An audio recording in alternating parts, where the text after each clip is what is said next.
Listen up, everyone. We will start with the conference of Andres, and after finishing his conference, we will make some questions and answers, and in that time, Dr. Alessandro will upload his presentation, and during that time. And after that, we will start with the conference of Alessandro, and we will make a general question and answers activity at the end of everything, right? So I think that we can start with the Dr. Andres Sanchez presentation right on the way now. Yo voy a hablar sobre las recomendaciones en la práctica clínica en esta época del coronavirus. Posteriormente, el doctor Alessandro Repicci, que ha hecho las guías de la ASGE para esta situación, va a dar la parte de cuál es la recomendación para hacerlo bien del todo. Nosotros vamos a explicar un poco cómo lo estamos haciendo, cómo lo podemos hacer en este momento con los medios que tenemos.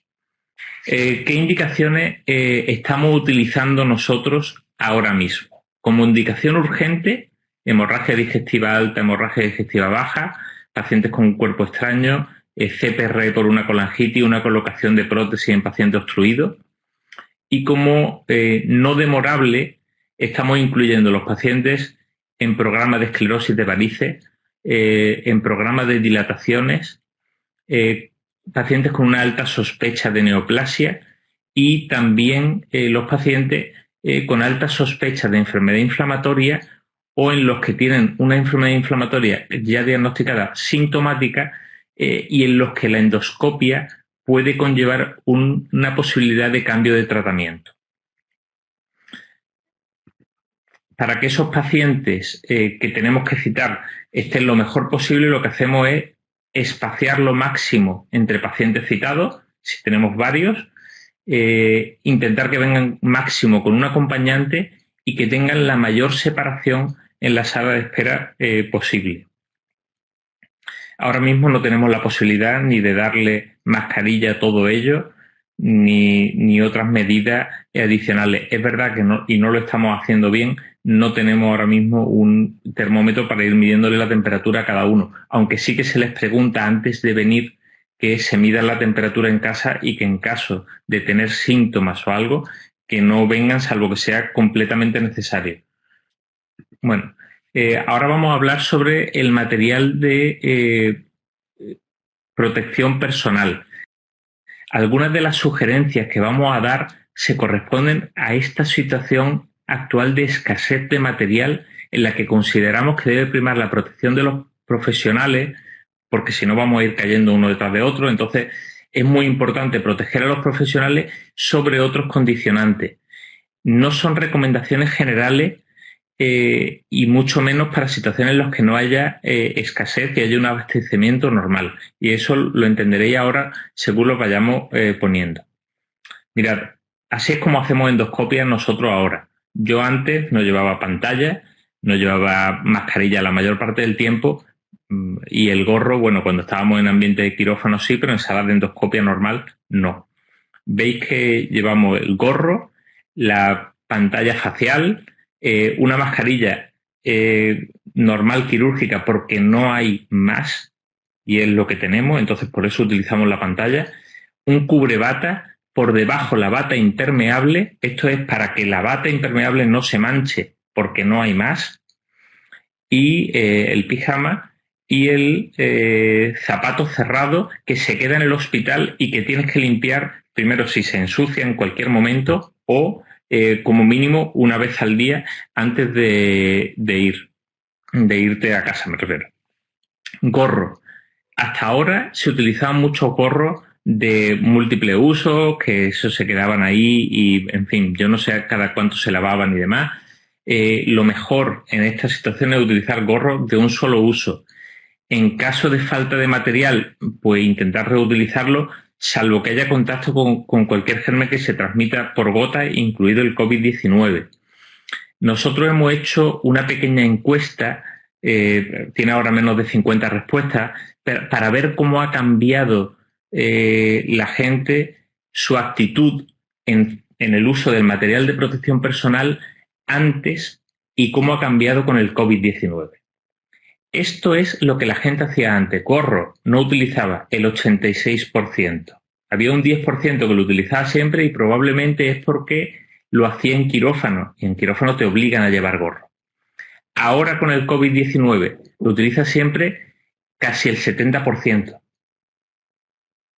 Entonces, y en alto riesgo, con esto llegamos casi al 90% de los casos. Hay gente que todavía no lo utiliza y puede ser tanto porque no los tengan disponibles como porque no lo consideren necesario. La protección ocular pasaba algo parecido. Se recomienda la utilización de gafas o de pantalla. Esto se lleva recomendando desde que Peter Cotton hizo los primeros tratados de endoscopia. Lo de la pantalla. Siempre me había parecido una barbaridad porque es muy incómodo de poner y la verdad es que yo nunca la habíamos utilizado. Utilizamos alguna vez las gafas. El problema de las gafas es que no cubren toda la cara. Y la pantalla sí que lo cubre y lo ideal sería utilizar pantallas desechables. El problema es que antes del COVID-19 no utilizaba pantallas ni gafas casi el 65% y solo algunos en el caso de endoscopia de alto riesgo. Las pantallas lo utilizaba un mínimo y solo en pacientes de alto riesgo. Pantallas siempre no utiliza nadie. Perdón, Asadur. Bueno, voy a seguir por aquí y ya está. Entonces, hasta ahora el uso del gorro yo creo que ha quedado claro que antes el 86% no lo utilizaba y ahora pues o lo utilizan siempre el 65% o hay otro 20% que la utiliza en la endoscopia de alto riesgo, que son, por ejemplo, las de COVID-19. El gorro, lo ideal es utilizarlo de un solo uso y en caso de falta de material, reutilizarlo. Lo que no se debe es en caso de contacto con un germen que se transmita por gota, incluido el COVID-19. Entonces, la protección ocular. Tenemos dos tipos de gafas, la gafa y la pantalla. La gafa no cubre toda la cara y la pantalla cubre toda la cara y lo ideal sería utilizar pantallas desechables. El problema es que no hay, cada vez hay menos. Entonces, aquí vemos cómo antes, a la izquierda, antes del COVID-19, nadie utilizaba ni gafas ni pantalla. Había un 20% que utilizaba la gafa en endoscopias de alto riesgo, un porcentaje menor que la utilizaba siempre. Alguno utilizaba pantallas, pero pantallas siempre no utilizaba nadie. Esto, como he comentado antes, se veía en lo recomendaba Peter Cotton desde que hacía los primeros tratados. ¿Qué es lo que ha pasado ahora? Casi todo el mundo utiliza una protección facial, ya sea gafas siempre, casi el 50%, o pantallas siempre más del 25%. Ahora mismo queda un mínimo reducto de gente que no utiliza ni gafas ni pantallas, que ya puede ser o porque no las tengan disponibles o porque no las consideren necesarias, por la razón que sea, porque están más preocupados por utilizar mascarillas. ¿Qué hacer ante la escasez de material? Y aquí esto no es una recomendación porque no lo podemos recomendar, pero evidentemente mejor que no utilizar nada es, primero, limpiar las de un solo uso. Otra opción, utilizar pantallas como las de los jardineros. Se han acabado aquí en el Leroy Merlin y demás, de hecho la han intervenido. Esto sí que lo han intervenido, confiscado, como quieran decir. No sabemos dónde la están mandando. Nosotros hemos intentado conseguir para el hospital privado y no ha sido posible. Entonces, estas sí que dan bastante protección, se pueden limpiar y demás. En Internet aparecen soluciones imaginativas, como este uso de carpetas transparentes con una cinta. Yo, antes de no utilizar nada, me ponía eso encima delante de la cara. No sabemos qué protección da ni qué protección no da, pero mejor que no tener absolutamente nada, ni gafas ni nada, evidentemente debe ser. Cuanto a las mascarillas, ahora hay mucho lío, sobre todo por la falta de de FFP2, N95 y FFP3. Se están utilizando mucho las quirúrgicas, pero sin embargo, aquí vemos cómo se utilizaban antes. El 70% no utilizaba una mascarilla nunca. Nunca, salvo algún caso muy particular por alguna razón, pero nunca. Ahora no hay nadie que no utilice mascarilla en algún momento. Y todos los que pueden utilizan la FFP2 o la FFP3, y si no lo utilizan es porque no hay. Entonces, esto está haciendo que no haya mascarilla. Es uno de los grandes problemas. Otro es, ante la escasez de mascarillas, ¿cuándo la cambio? Claro, antes se cambiaban, pues los pocos que lo utilizaban, la cambiaban tras cada intervención. Ahora mismo es que no hay. Entonces, en algunos casos se están reutilizando las mascarillas porque no hay suficiente. Lo de quedársela todo el día ya es normal, pero es que en algunos centros es que te las tienes que quedar múltiples días. Ante eso, ¿qué hacer ante estos problemas? En primer lugar, si tienes una FFP2 o una FFP3, esto no es una recomendación, es que esto no se puede recomendar, es sálvese quien pueda. Entonces, si yo no tengo, lo único que tengo una FFP2 o FFP3 y no me van a dar otra, lo primero, intentar cubrirla con una mascarilla quirúrgica o con una pantalla para evitar que se manchen o se infecten. A la hora de reutilizar las mascarillas quirúrgicas, intentar solo tocar los hilos, no tocar los bordes, no tocar ni la parte frontal, que es la que dicen que puede estar más contaminada, pero sobre todo no tocar la parte interna, porque si toca la parte interna y está contaminado, entonces ya directamente te está contaminando tú. Y mucho cuidado con intentar darle con cualquier líquido y demás. Al humedecerla pierde completamente vamos, de hecho es capaz de coger bacterias y demás, entonces no se puede desinfectar. Nos están llegando, y esto me llegó ayer y no lo hemos podido confirmar, que en algunos hospitales las mascarillas quirúrgicas las están metiendo en bolsas termoselladas y las están pasando por la máquina de esterilizar, y que parece ser que funciona. No lo sabemos. Si no tienes otra forma, habrá que buscar algo para intentar reutilizarla. Si no, mejor, es decir, algo tienes que poner para intentar evitar el contacto directo. Lo ideal, si no tienes mascarilla, es utilizar una pantalla directamente, pero algún tipo de protección tiene que hacerse. Se está viendo de todo, desde gente que está haciendo en casa, poniendo varias partes de tela y cosiéndolas a mano. Ayer yo estaba viendo cómo creaban batas en un hospital, haciendo batas con los retales que tenían y demás. Es decir, todo eso lo estamos viendo porque necesitas protegerte de una u otra forma. La efectividad es lo que no sabemos en algunos casos con estos inventos. Cuanto a la bata o los pijamas, lo ideal ahora mismo es utilizar una bata impermeable, y lo ideal sería cambiarla tras cada intervención. Pero estamos teniendo el mismo problema, sobre todo por exceso de uso. Antes, según esta pequeña encuesta, ya os digo, casi el 70% solo utilizaba el pijama, no utilizaba ningún tipo de bata. Ahora mismo, casi a nadie se le ocurre no utilizar algún tipo de bata. Es un 70% que utiliza la bata impermeable siempre. Y el que no utiliza la bata impermeable siempre probablemente es porque no tenga. Y utilice una de tela o de telilla. Nosotros lo que hacemos es, para cuidar la bata impermeable, es poner otra bata por encima, no impermeable, para poder reutilizarla, porque ese es el siguiente problema que tenemos. Que en algunos casos hay que reutilizarla. Lo ideal sería cambiarla tras cada intervención, y eso en hospitales que tengan stock se puede hacer. Hasta ahora muchas veces lo que hacía era cambiarla si se manchaba, si no, pues al finalizar la jornada se quitaba. Evidentemente, si utilizas un pijama que lo utilizas todo el día, no te lo cambias después de cada intervención, cambiar la bata impermeable después de cada intervención tampoco tenía mucha lógica, porque entonces tendrías que cambiar el pijama después de cada intervención.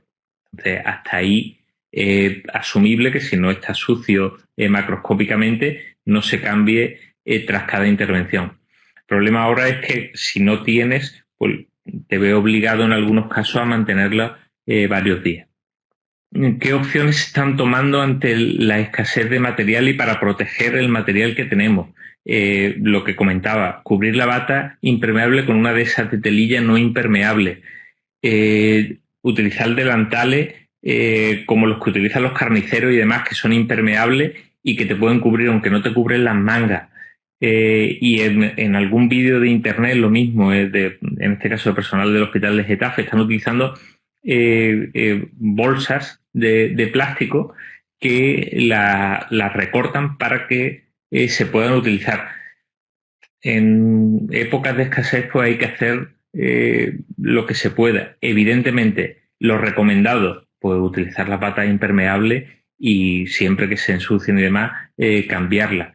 Pero cuando no tienes o ves que no va a tener esa opción, es muy importante proteger al personal y de alguna forma también proteger a los pacientes. Entonces, si la bata impermeable que tienes está manchada, necesitas proteger también al paciente, necesitas poner algo por encima que esté limpio, que sea lo que contacte con el paciente. Y la última parte, el calzado. Tenemos dos opciones, utilizar calzado específico que se mantenga en el hospital o utilizar calza e ir cambiándola en la medida de lo posible. Mira, hasta ahora esto no ha cambiado mucho, aunque se ve un aumento del uso de las calzas. En algunos centros en el sudeste asiático lo que se recomienda es calzado específico que se queda en el hospital y por eso muchas de las recomendaciones que dan no es utilizar calza o cubrezapatos, como se quiera llamar. En cuanto a la limpieza, eso sí que se ha visto un cambio. Antes pues se limpiaba con menor frecuencia, ahora si hay más la gente que utiliza zapatos específicos dentro de la unidad, los limpia parece ser cada día o incluso tras cada intervención. Entonces se ve un cambio en la actitud respecto a la limpieza del material que antes, bueno, pues los zapatos que se quedaban en el hospital parece que no se limpian no se le da tanta importancia a la limpieza de los mismos. Y esto es en general un poco nuestra experiencia o cómo nos estamos intentando adaptar en estos momentos. Lo que estamos viendo es eso, que ha impactado bastante la llegada del coronavirus. Se aprecia mucha sensibilización con el uso de material de protección personal y que, bueno, en algunos casos estamos tomando medidas poco ortodoxas para aumentar la protección personal y que la reutilización de material de un solo uso, si bien no puede y no está recomendada, puede ser la única solución que tenemos ante la falta de medios por algo que nos ha pillado el toro, como se suele decir aquí en España. Muchas gracias. Buena tarde. Buena tarde da Milano, dall'Italia. E disculpa se non hablo español, se hablo en inglés. O prefiere en italiano y hablo lentamente. ¿Qué prefieres? Como te sientas cómodo, as you feel comfortable, Alessandro. Go ahead. No, per me è la misma cosa. Cosa prefieres? ¿Prefieres parlo italiano lentamente o italiano lentamente. Italiano lentamente? Molto bene, muy bien.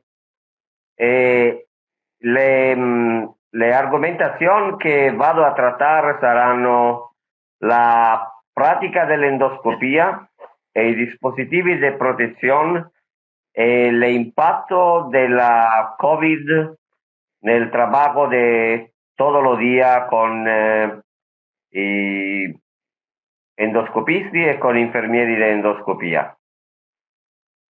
Per la routine de endoscopia nos habemos tolto tutte le procedure elettive. Nessuna procedura elettiva viene programmata da 4 settimane in Italia.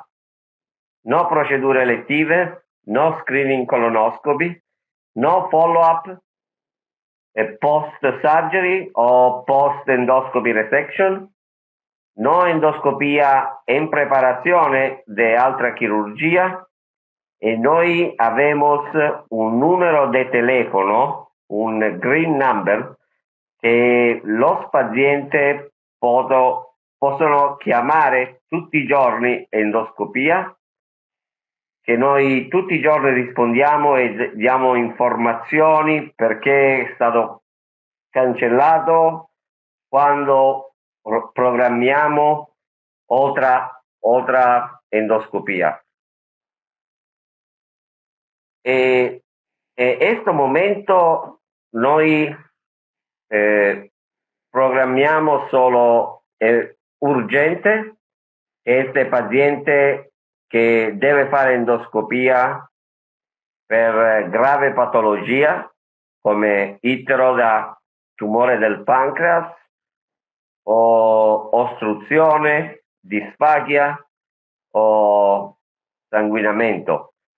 O facciamo endoscopia per noi lo chiamiamo il pronto soccorso per le emergency.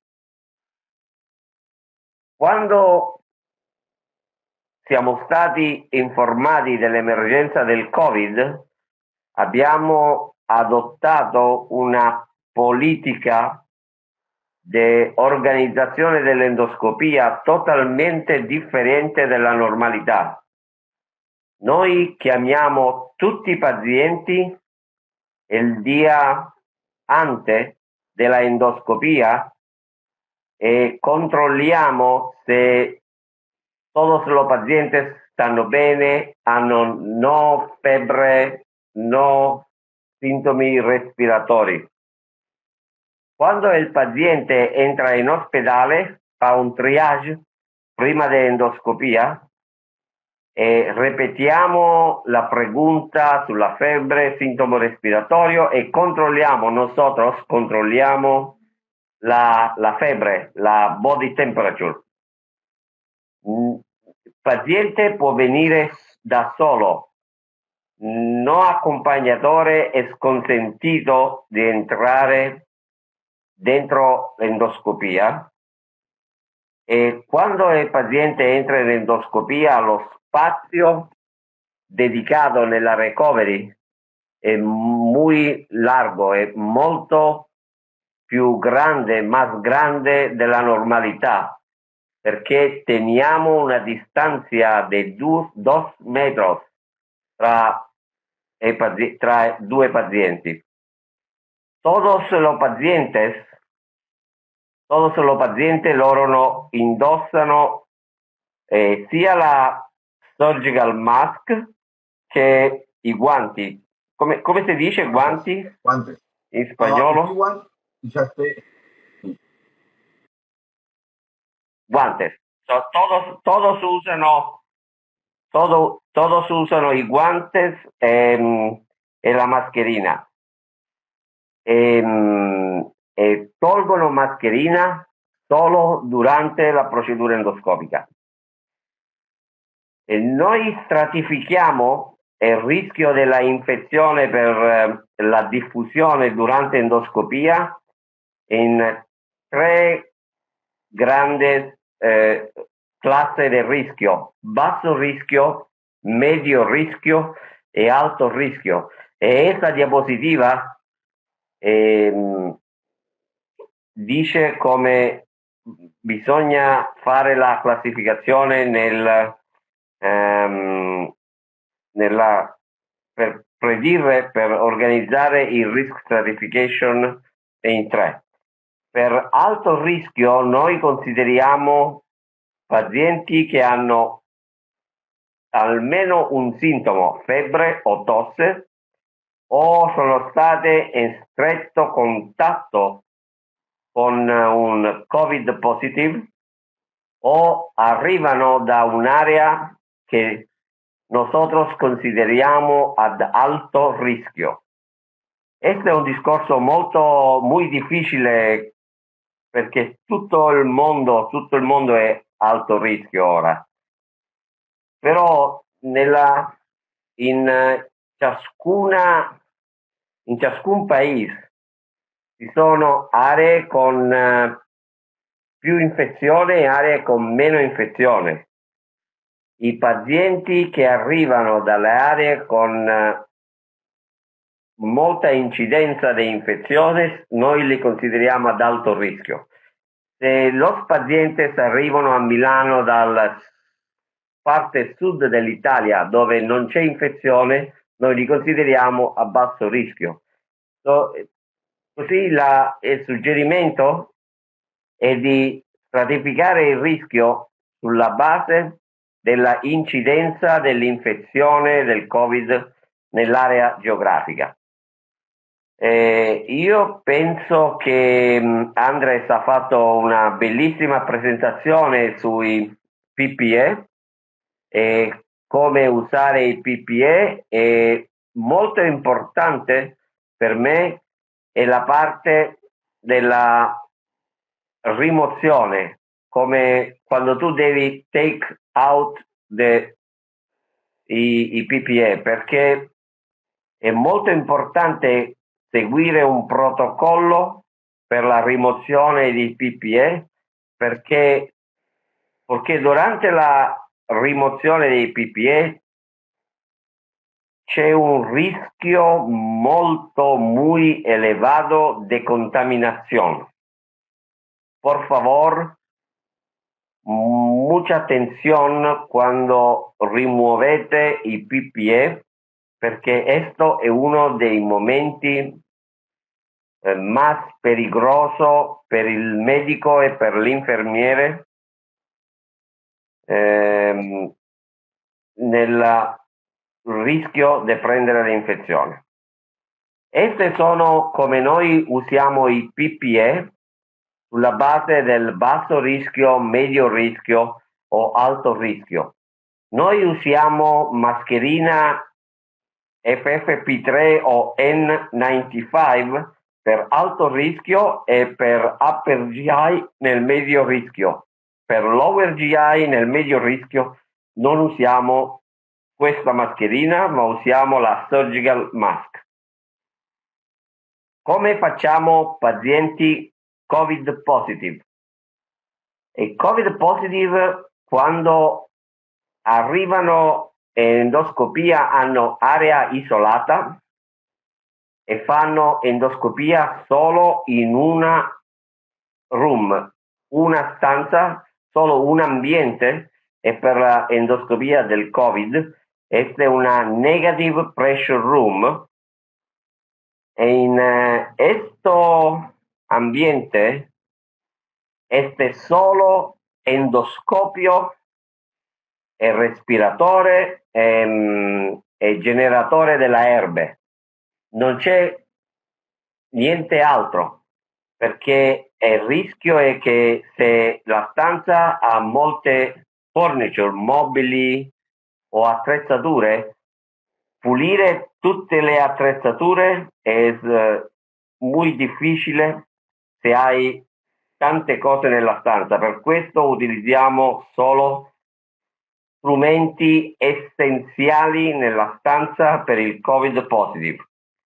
E nella stanza del Covid positive possono entrare ogni giorno solo un infermiere e un medico. Non possono entrare tante persone perché abbiamo il problema che se tante persone vanno nella stessa abitazione, dobbiamo utilizzare tante maschere N95 o FFP3 e noi abbiamo molto poche maschere. Questo è un grande problema per la carenza delle maschere. Come le chiamate voi? Enmascar?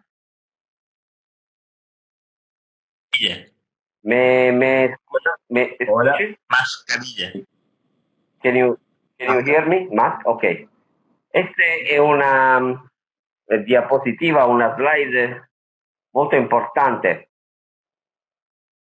Idealmente, voi dovreste dividere il team in due team e alternare il team a giorni o a settimane alterne, in maniera che se un team prende infeczione ed è esposto al rischio, altro team può continuare a lavorare. Esto attualmente è stato impossibile nella parte nord dell'Italia, perché nei nostri team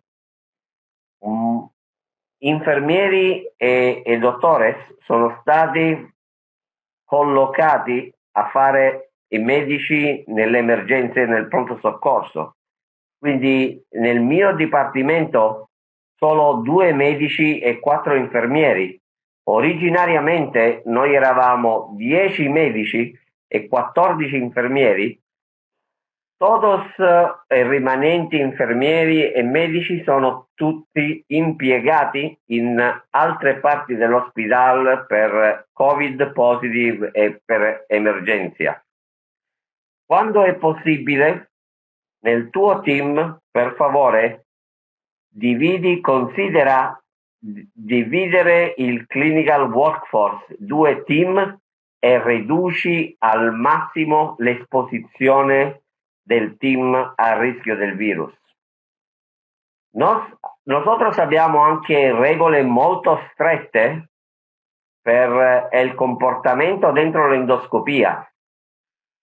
Un medico, un infermiere, una postazione, una singola station, stesso telefono, stesso computer, stessa sedia, chair. Noi non facciamo sharing del telefono, del computer, delle sedie, niente. E ogni team, medico e infermiere, al termine del dia, puliscono disinfettazione del proprio working space.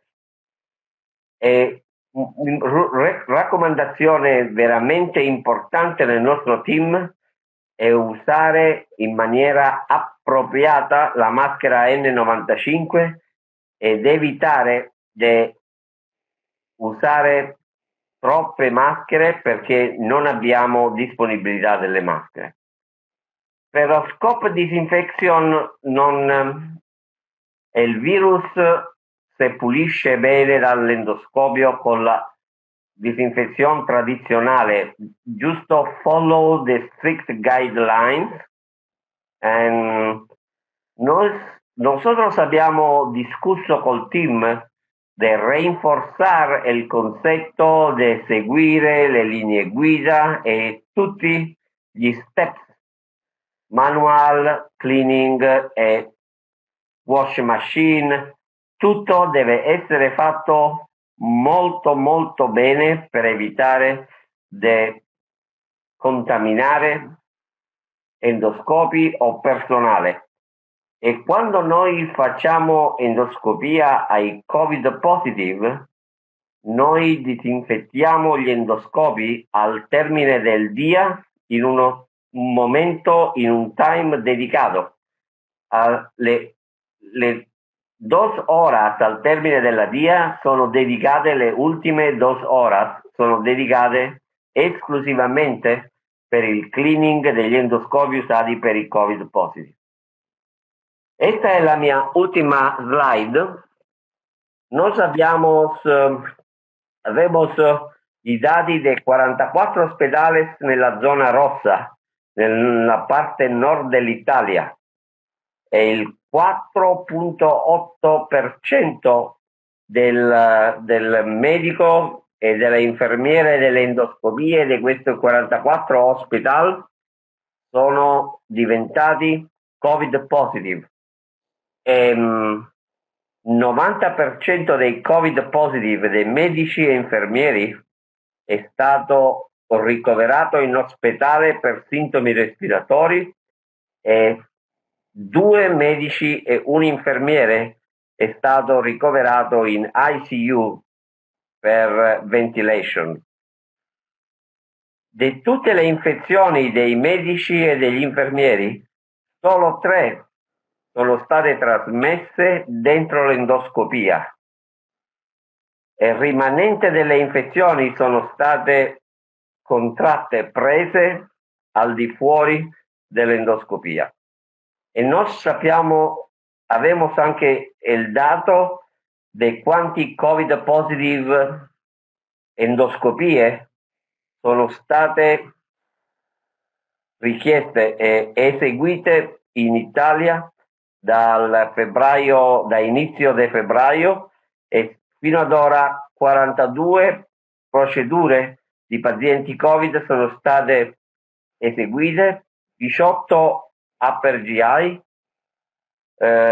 soprattutto bleeding in emergency, 16 lower GI, 6 ERCP per jaundice e cholangitis e 2 PEG per paziente con disfagia neurologica. Esta è la mia ultima slide. Muchas gracias.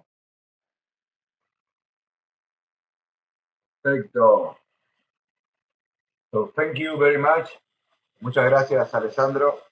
Muchas gracias, Andrés. Vamos a ahora a las preguntas. Muchas gracias.